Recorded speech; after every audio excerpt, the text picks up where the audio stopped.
Hey y'all, Irix Guy here, and welcome back to another video, another Timepieces for Tomorrow video series here on my channel. If you haven't subscribed, please do so and ring that bell icon to be notified whenever I post another video.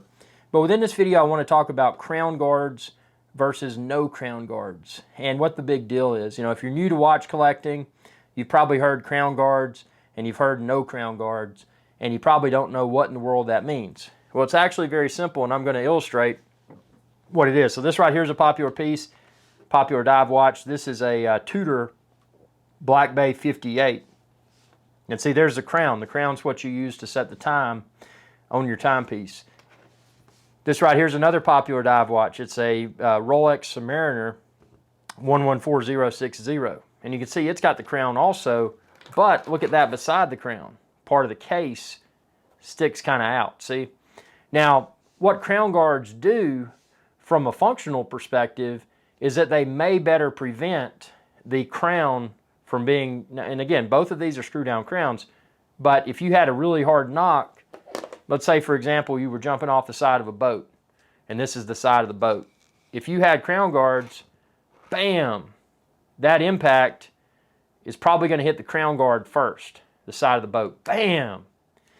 If you do the same thing with your Tudor Black Bay 58, bam, it's making direct contact with the crown, bam. So even though these are screw down crowns, you know, if you kind of a, you know, overweight guy or whatever, and you're jumping off the side of a boat, and this crown makes contact with the side of the boat or something else, you could potentially break the crown. And if you break the crown, even though these are screw down, if you break the crown, the possibility of water entering the timepiece is highly likely, and that could prove to be catastrophic for your timepiece. So, you know, from a functional perspective, crown guards do provide a value add. Now, what's the negative aspect or the perceived negative aspect of a timepiece with crown guards versus no crown guards?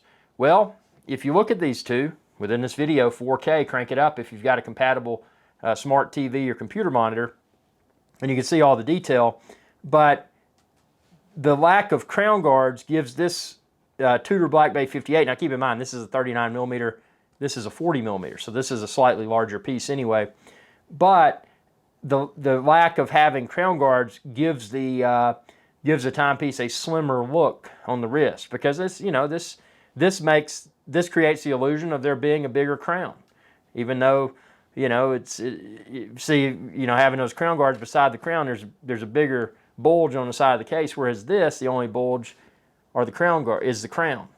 So, you know, cosmetically, a lot of people prefer no crown guards over crown guards. There's a lot of people that prefer crown guards over no crown guards, and those people will prefer that because they feel that their crown may not be disrupted. You know, if they make contact with something, it doesn't have to be the side of a boat, it could be a desk. You know, you're reaching under a desk and you pull your watch out, and bam, you know, damages your crown. Even if there's not water under your desk, you know, damaging your crown is not fun, because then you got to probably go to repair. You know, you got to go get your timepiece repaired, and that's no good. But also, no crown guards often gives a timepiece not only a slimmer look, but also a more vintage look. So if you want a modern timepiece, such as the Black Bay 58, but you want it to kind of look like a timepiece from the past, you know, having no crown guards helps to better accomplish that. So, you know, this is a very, very old school looking timepiece on the wrist, but even though it's old school, it's a current, I think Tudor released this in 2020. You know, so it's got all the new, well, I wanted to say Rolex, but all the new Tudor internals, and you know, so you're getting a very nice bracelet, a lot better than your vintage bracelets, which are kind of jingly and jangly. These bracelets are very nice. You're just getting, you know, that many more years of watchmaking expertise, but you're still getting the vintage look. And again, a lot of that is due to the fact that, you know, there are no crown guards. It's just the crown. So, you know, this is something that, especially if you're a new wristwatch connoisseur, you probably didn't even think about. But crown guards versus no crown guards is a serious consideration.